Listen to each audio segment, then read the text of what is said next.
Today we're going to be playing Rogue Fable 3. Specifically, Nord is going to be playing, so maybe he can tell you what he's up to for today's playthrough. So I have some ideas in mind today. I want to get the Menagerie, win the game with all races, and Polymath, win the game with all classes. And so we're going to go through and just work our way one through another. And along the way, we'll be giving specific tips on what's been successful for us in the past. Okay, sounds good. All right, so first off, we have a total of 8 different classes. I have won so far with Fairy and Gnome a couple of times.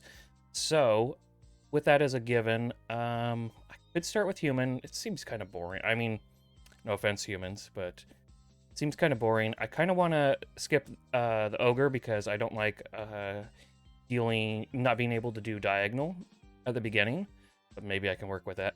So that puts me going right straight to Troll. So I'm not sure if that's a good idea. Maybe I should just start with the Human or the Ogre. We're going to go ahead and skip Humans on this because they don't have any specific differences and kind of feels kind of boring to me. They're going to go straight to Ogre. They have an extra HP per strength, so we could possibly do the get to 200 or higher HP achievement while we go. I think that would be best suited for warriors or barbarians. Let's see.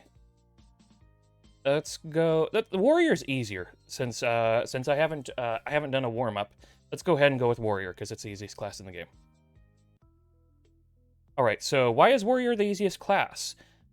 This is why warriors are the easiest. You get to start out with 2 separate things. You get a short sword, which gives you parry, so whenever you're getting meleeed, you have a 20% chance to parry it, and you also start out with a shield.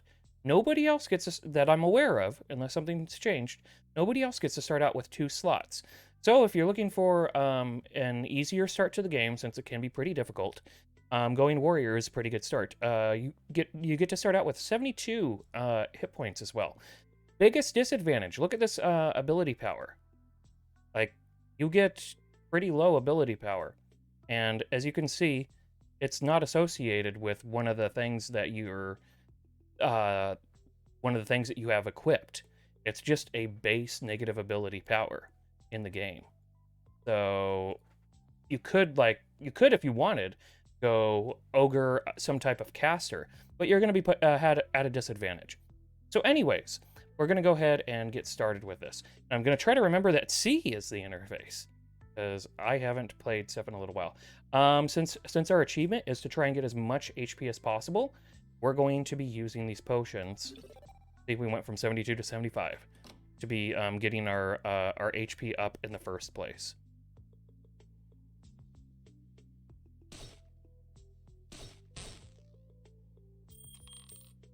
I need to be remembering the left and right click stuff. It's a good thing I went with an easy class on my refresher here because I'm a little out of my element.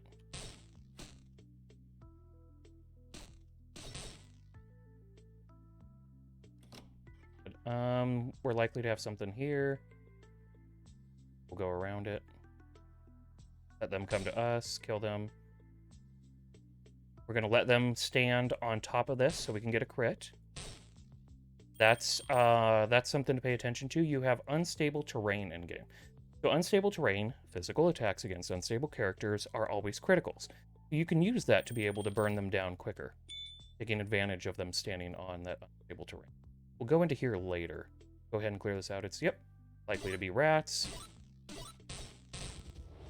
And we have a number of different spawners from them. And we'll kind of let them come to us. I'm wanting to earn XP. This one, I'm trying to position it so that they'll be spawned right here. I'm trying to earn XP, that's why I'm not finishing these off. You can get them down right away and not have to worry about the spawns. But, should you do so, you're going to end up with less XP. We're going for a full run here because we're trying to get that highest HP achievement. So we'll be doing that. With this, however, see. Yeah, let's make it so that we have some mana. So if we do pick up any sort of spells, we're going to, number one, get ones that don't rely on ability power. And number two, we're not going to want to...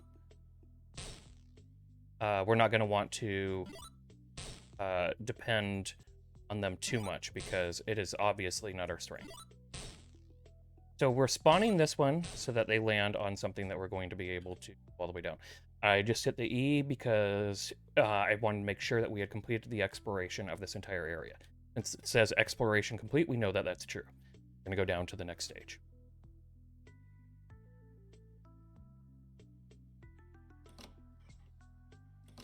I like to hug edges in this game. Okay, a +1 wooden buckler. So it's just like our current one, but it's a +1. Enchantment on. Take less damage. And, ooh, Ring of the Vampire. That's a very good start. Come to us. And, let's see, we're doing the same. Uh-oh. We're going to let it come to us a little bit, and then we're going to close the gap. There we go. So that Ring of the Vampire procced even when they ran into the mushrooms there, as you can see. So we're going to go ahead and block here. Get that kill going. We charge directly at them, hoping that they would do the Orb of Fire. We're going to dodge it. Now we have a Vampire Bat here. It's got a life tap. We don't have a lot for being able to deal with that as of yet. It's noticed us. Go ahead and get this in. I could possibly run it over into there. I can't go diagonal, so if we go down and over to try to get it on this sort of terrain, we're going to get the gap closed against us, because watch, as we pass one turn, it goes fairly quickly.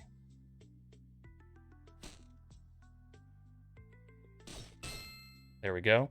We use that to get the max heal from getting that done. Let's go ahead and we'll initially get a block against that. I shouldn't have fought these both in the same place. All right, we have it fleeing. I'm fine with that for now. It'll return. It's low on health. We're gonna take advantage of this here. We're gonna health up as we get these kills. I keep clicking on myself on accident, and that's a mistake. I was doing it initially for the for passing the turn, but I did it afterwards as well. Okay. There's Ring of the Vampire Part 2. So we now have 2 Rings of the Vampire. Allows us to heal yourself by stealing the life of every monster you kill. So that'll be a giant advantage. Once again, we're going to be stacking strength because we get a heck of a lot of HP from stacking strength. And we're shooting for that 200 HP achievement. We'll see if it's possible. Anyways, the vampire killed itself, or vampire bat killed itself. We're running over there towards us. That's why I didn't concern myself with finishing it off. Because typically, although there has been changes in the AI in-game, typically they'll go the shortest distance between 2 points. That is sometimes not accurate, but all right. And we got exploration. It's sometimes not accurate, but often enough it is. All right, we do not need to make use of our health fountain as far as other stuff on the map. We have just going up and down. So that's what we'll proceed with. Go downstairs to level 3 of the upper dungeon.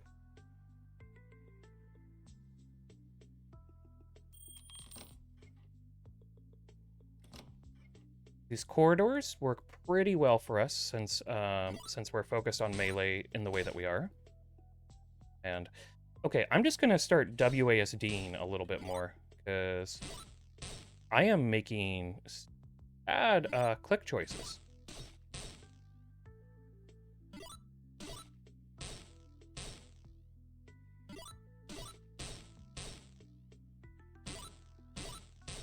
All right. Entirely clear. Here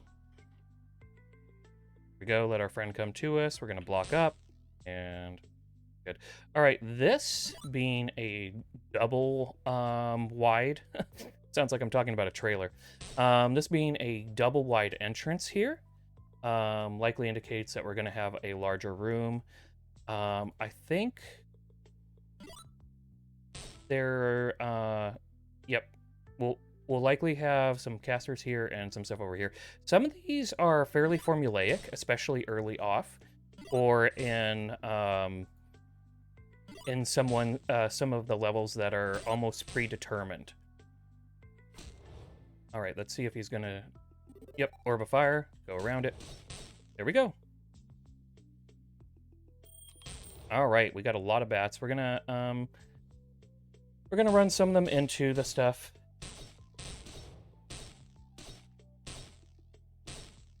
And luckily, they don't do enough damage to be a real threat. And they weren't vampire bats, so they weren't recovering from. All right, everything's clear there. We're gonna set it to auto explore until we find something else. There we go. Should be blocking more, honestly. Gonna go ahead and read stuff there. Getting covered partially. All right, rats galore. I block up, get 2 kills. Talent point. Take a look at that. So I'm really a big fan of shields up, but we're gonna want to get fortitude, at least at some point, because we're trying to stack that HP.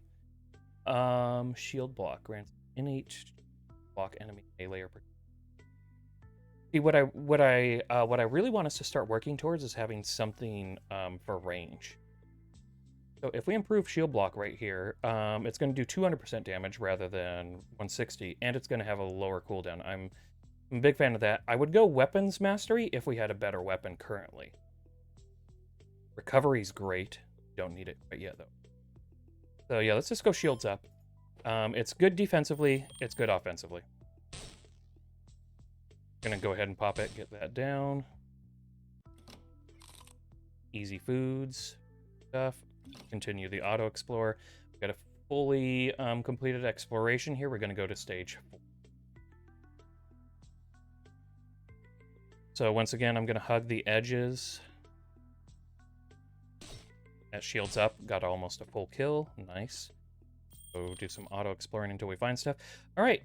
So the next level, because this is desert terrain, is going to be the Sunless Desert. We know that because we have stairs leading down, indicating that it's going to the next portion. Since we're at a 4 out of 4, we're going to be going into a 1 out of 4 for the next area. So we have that, and we have a scorpion here. They have a poison melee, which is kind of annoying. They noticed us. Good. Drawing them into that. We're going to go ahead. That was a good parry. We're going to get a block. That gets... Okay, we only took 1 little bit of poison. But that was not too bad. And we have the other 2 now. Go ahead and pull it. There we go. Block up. There we go. Our block up, or our block is going to be back up in time for this one too. Nice. All right, and so we come out of that.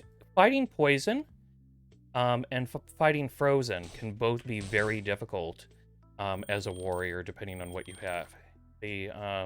Some of the more challenging things for you to deal with. Okay, no strength here. We got int and dexterity. Int gives us ability power, along with staff damage and mana point. Ability power, we're already in the negative, so that's kind of weak. Dexterity, however, gives you speed, range damage, is less important right now, and some evasion.